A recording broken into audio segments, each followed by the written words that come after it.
Rest in peace, Queen Elizabeth II. Queen Elizabeth II has sadly passed away. For many years I enthusiastically studied the royal family, from Queen Victoria to the present day. Many younger Britons are unaware of the tale of her uncle, King Edward VIII, the king that abdicated his throne after falling for the American divorcee Wallis Simpson. The act of abdication changed a young girl's future forever.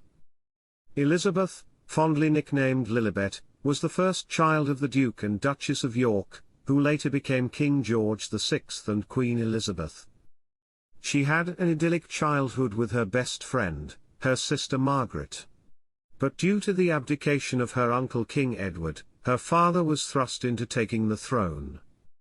This changed the young Elizabeth's path.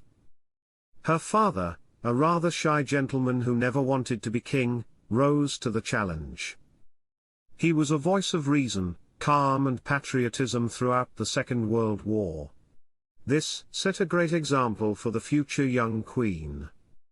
It was proposed that the young princesses, Elizabeth and Margaret, should be evacuated to Canada to avoid the frequent aerial bombings of London by the Luftwaffe. This was strongly rejected by her mother, who was famous for saying, "The children won't go without me.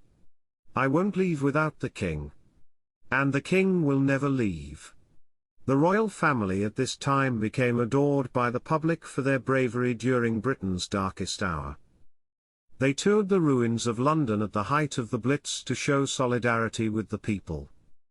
Elizabeth herself at this time felt a great obligation to do something for her country, so despite the disapproval of many royal advisers, the young princess trained as a driver and mechanic, to do her bit for the nation.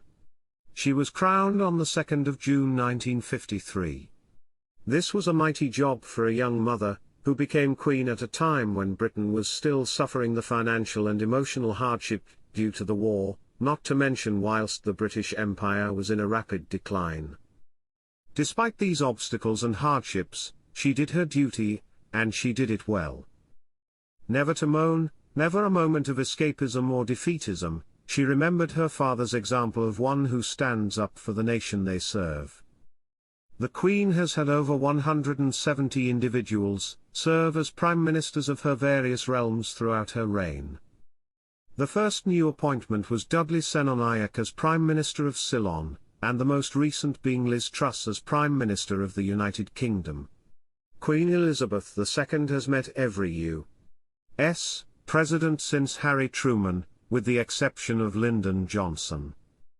The number of states headed by Queen Elizabeth II has varied during her 70 years on the throne, altogether seeing her as sovereign of a total of 32 independent countries during this period. Today is a sad day for the people of Britain. A queen who has reigned for 70 years has passed and a new chapter begins.